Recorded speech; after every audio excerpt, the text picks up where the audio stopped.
Hello friends.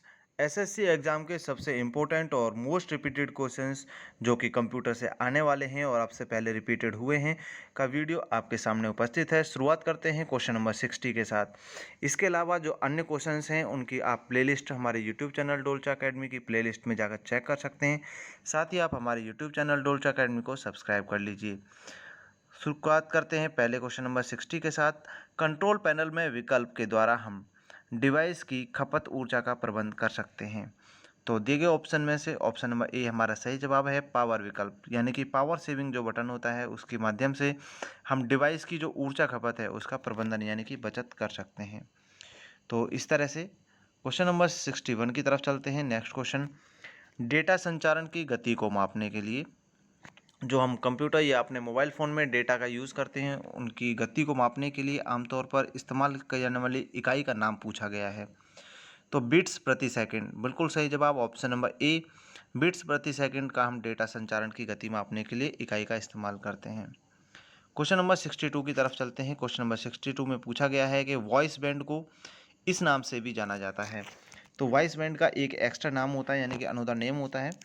तो दिए गए ऑप्शन में से ऑप्शन नंबर सी हमारा सही जवाब होगा, लो बैंडविड्थ।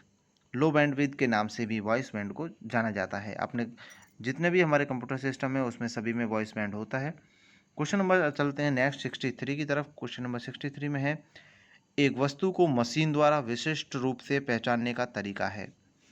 तो किसी भी वस्तु को पहचानने के लिए इसमें दिए गए ऑप्शन में से चार में से ऑप्शन नंबर ए सही जवाब है, बार कोड। अगला कैरेक्टर रीडर, इंक कैरेक्टर या फिर मिडी। तो बार कोड इसका सही जवाब होगा। तो जब भी हम किसी सामान को, जैसे मॉल होता है अक्सर वहीं पर देखा जाता है, हालांकि अब बहुत जगह पर इस्तेमाल होने लगी हैं मशीनें। तो हम जब मॉल में जाते हैं तो वहाँ देखते हैं कि एक वो बार कोड है उसका इस्तेमाल करते हैं प्रोडक्ट को स्कैन करने के लिए, है ना, मशीन के माध्यम से। अब चलते हैं अगला क्वेश्चन नंबर 64। उसमें पूछा गया है कि शॉपिंग मॉल और डिपार्टमेंटल स्टोर में विधिक बिलिंग और सूची प्रबंधन के लिए उपयोग किया जाता है। तो इसमें भी वही क्वेश्चन ऊपर वाला रिपीट किया गया है, लेकिन यहाँ पर ज़्यादा अच्छी तरीके से समझाया गया है। तो जितने भी शॉपिंग मॉल्स होते हैं वहाँ पर बार कोड का यूज़ किया जाता है। किसी भी प्रोडक्ट को जब हम खरीदते हैं तो एक मशीन होती है, उसके माध्यम से किसी वस्तु का जो प्राइस है या उसकी क्वालिटी है जो उसकी रीड किया जाता है। अगला क्वेश्चन नंबर 65 की तरफ चलते हैं। एक इनपुट डिवाइस है जो कंप्यूटर की ऑडियो डेटा इनपुट करने के लिए उपयोग की जाती है।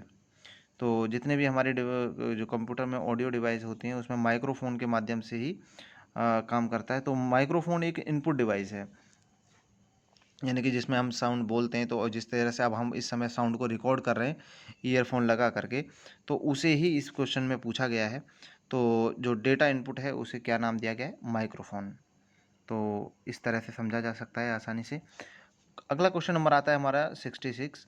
लोगों की एक बड़ी संख्या के लिए कंप्यूटर आउटपुट प्रदर्शित करने और मीटिंग या कॉन्फ्रेंसिंग के दौरान उपयोग में लाया जाता है। तो दिए गए ऑप्शन में से multimedia projector, multimedia speaker, multimedia printer, multimedia keyboard. Option number A सही जवाब है।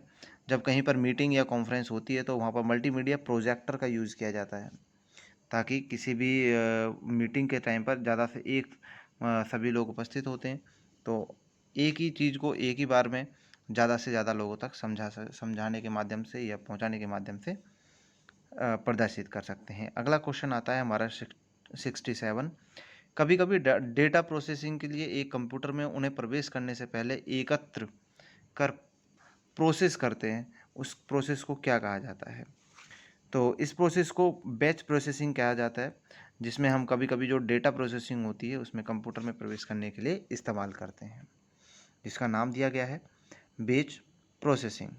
अगले क्वेश्चन नंबर 68 पे आते हैं। क्वेश्चन नंबर 68 में है, ऑपरेटिंग प्रणाली जब एक साथ एक से अधिक अनुप्रयोग पर कार्य करता है तो वह योग्यता क्या कहलाती है? तो जो ऑपरेटिंग सिस्टम एक से ज़्यादा काम करता है तो उसे मल्टीटास्किंग बोल देते हैं। हालांकि दिए गए ऑप्शन में भी एक बार नज़र मारते हैं। बूटिंग, थ्रेडिंग थ्रेडिंग और मल्टीग्रेडिंग, मल्टीटास्किंग बोला जाता है जब ऑपरेटिंग सिस्टम एक से ज़्यादा काम कर रहा हो। क्वेश्चन नंबर 69 की तरफ चलते हैं। विंडो 10 में सेटिंग ऐप विंडो में निम्नलिखित में से कौन सा कॉन्फ़िगरेशन विकल्प डिवाइस सेटिंग मेन्यू से संबंधित है।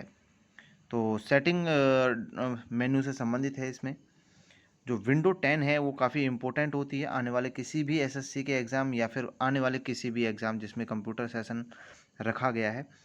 तो ब्लूटूथ, प्रिंटर और माउस कीबोर्ड, ये सभी 4 चीज़ें हैं जो विंडो 10 में जो सेटिंग ऐप है कॉन्फ़िगरेशन उसमें के जो विकल्प हैं यानी कि ऑप्शंस हैं उसमें रखा गया है।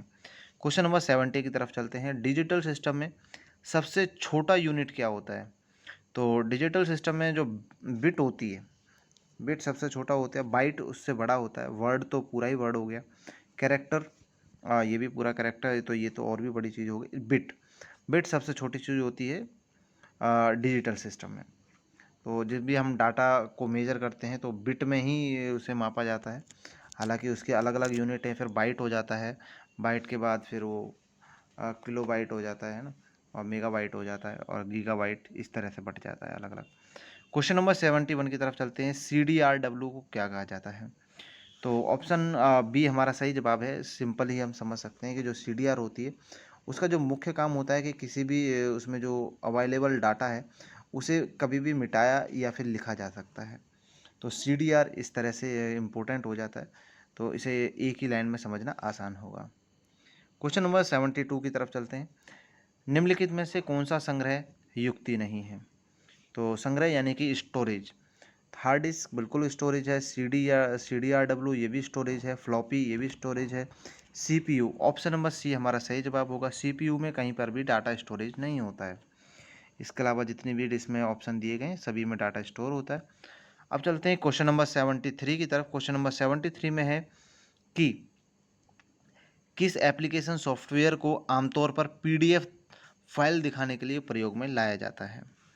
जो PDF फाइल होती है उसमें इस्तेमाल किया जाने वाला सॉफ्टवेयर का नाम है Adobe Reader. Option number B सही जवाब होगा। एडोब रीडर का अक्सर हम कंप्यूटर सिस्टम में या फिर अपने फाइल्स को ओपन करने के लिए इस्तेमाल करते हैं। जो PDF फाइल होती हैं ये भी ध्यान रखना है, PDF फाइल के लिए है। क्वेश्चन नंबर 74 की तरफ चलते हैं। CTR मॉनिटर एक बड़ी फिर डैश है होती है जो अलग अलग पावर के इलेक्ट्रॉनिक बीम्स का उपयोग करके स्क्रीन के ऊपर पिक्चर बनाती है। तो जो CTR मॉनिटर पर एक बड़ी जो है ये कैथोड रे ट्यूब है। कैथोड रे ट्यूब होती है जो कि किसी भी पावर से, अपने अलग अलग पावर से जो इलेक्ट्रॉन्स बीन्स हैं उनका एक पिक्चर बना देती है। यानी कि जो हम कंप्यूटर की स्क्रीन देखते हैं या फिर टीवी की स्क्रीन देखते हैं वो इसी वे पर वर्क करती है। Question number 75। निम्नलिखित में से कौन सा आपके कंप्यूटर सिस्टम के लिए हानिकारक है? दिए गए ऑप्शन में से antivirus, virus, window defender, firewall. तो ऑप्शन नंबर बी हमारा सही जवाब होगा, वायरस। तो एंटीवायरस तो वैसे भी हेल्प करता है, विंडो डिफेंडर वैसे भी हेल्प करेगा, ये भी एक एंटीवायरस है, और फायरवॉल तो सर्च सिस्टम है ही। तो वायरस है जो हमारे कंप्यूटर सिस्टम को नुकसान पहुंचाता है। क्वेश्चन नंबर 76 की तरफ। डिस्क पर एक नामित स्थान है जहां फाइल संग्रहित करते हैं।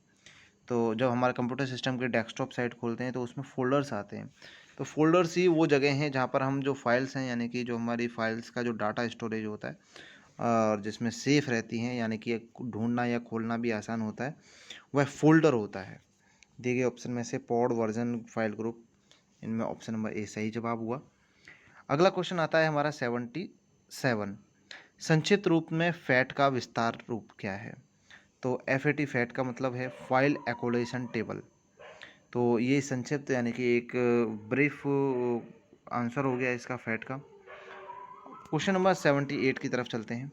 यूज़र आउटपुट की सॉफ्ट कॉपी देख सकता है। तो यूज़र है जो आउटपुट की सॉफ्ट कॉपी देखने के लिए मॉनिटर पर देखा जाएगा उसे। जैसे हम कंप्यूटर पर टाइप करते हैं या फिर अपने कोई भी मैटर होता है उसे स्कैनर से स्कैन करने के बाद भी मॉनिटर पर ही देखेंगे। जो भी हम वर्क करते हैं वो एक सॉफ्ट कॉपी के रूप में होता है। जैसे हमने कोई एप्लीकेशन लिखी है कंप्यूटर सिस्टम पर या कोई पेज टाइप किया है जिसका हमें प्रिंट चाहिए, जब उसका प्रिंट निकल के आ जाएगा तो वो हार्ड कॉपी हो जाएगी, जब तक स्क्रीन पर है तो वह सॉफ्ट कॉपी है। तो सॉफ्ट कॉपी हार्ड कॉपी को समझना भी बहुत इंपॉर्टेंट है। Question number 79।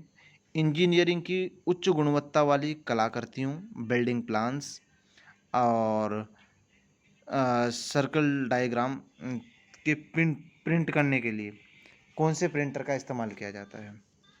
तो इंजीनियर्स होते हैं जो अच्छी क्वालिटी वाले जो चित्र बनाते हैं, तो उसके लिए प्लॉटर का इस्तेमाल किया जाता है। तो प्लॉटर नाम से जो प्रिंटर होते हैं उनका इस्तेमाल किया जाता है इंजीनियरिंग वर्क में। तो काफ़ी इंपॉर्टेंट क्वेश्चन है और ये क्वेश्चंस काफ़ी रिपीटेड भी रहे हैं। क्वेश्चन नंबर हमारा आता है 80। क्वेश्चन नंबर 80 में है, टेलीफोन लाइन पर प्राप्त एनालॉग संकेतों को डिजिटल सिग्नल में परिवर्तन कौन करता है? तो टेलीफोन लाइन पर जो हमारे सिग्नल्स आते हैं जो एनालॉग होते हैं उनको मोडेम के माध्यम से डिजिटल सिग्नल में चेंज किया जाता है। क्वेश्चन नंबर हमारा यहाँ पर क्वेश्चन नंबर 20 हो चुके हैं। तो हम एक केवल प्लेलिस्ट इसी के रूप में क्वेश्चन नंबर केवल 20 क्वेश्चंस के रूप में तैयार कर रहे हैं। इसके अलावा नेक्स्ट वीडियो भी आने वाला है, तो आप हमारे यूट्यूब चैनल डोल्च अकेडमी को सब्सक्राइब कर लीजिए और साथ ही कमेंट सेशन में लिख कर बताइए कि आपको हमारा वीडियो में किस तरह से इम्पोर्टेंट लगे, किस तरह से लगा कि ये काफ़ी रिपीटेड या इम्पोर्टेंट हैं किसी भी आने वाले एसएससी एग्ज़ाम या फिर स्टेट पुलिस के एग्ज़ाम या यूपी ट्रिपल एससी के एग्ज़ाम्स के लिए, क्योंकि कंप्यूटर सेशन काफ़ी इम्पोर्टेंट हो चुका है। मिलते हैं ऐसे ही नए अपडेट के साथ अगले वीडियो में। तब तक आप हमारे यूट्यूब चैनल को सब्सक्राइब कर लीजिए, लाइक कर दीजिए और साथ ही कमेंट कर दीजिए। तब तक के लिए जय हिंद साथियों।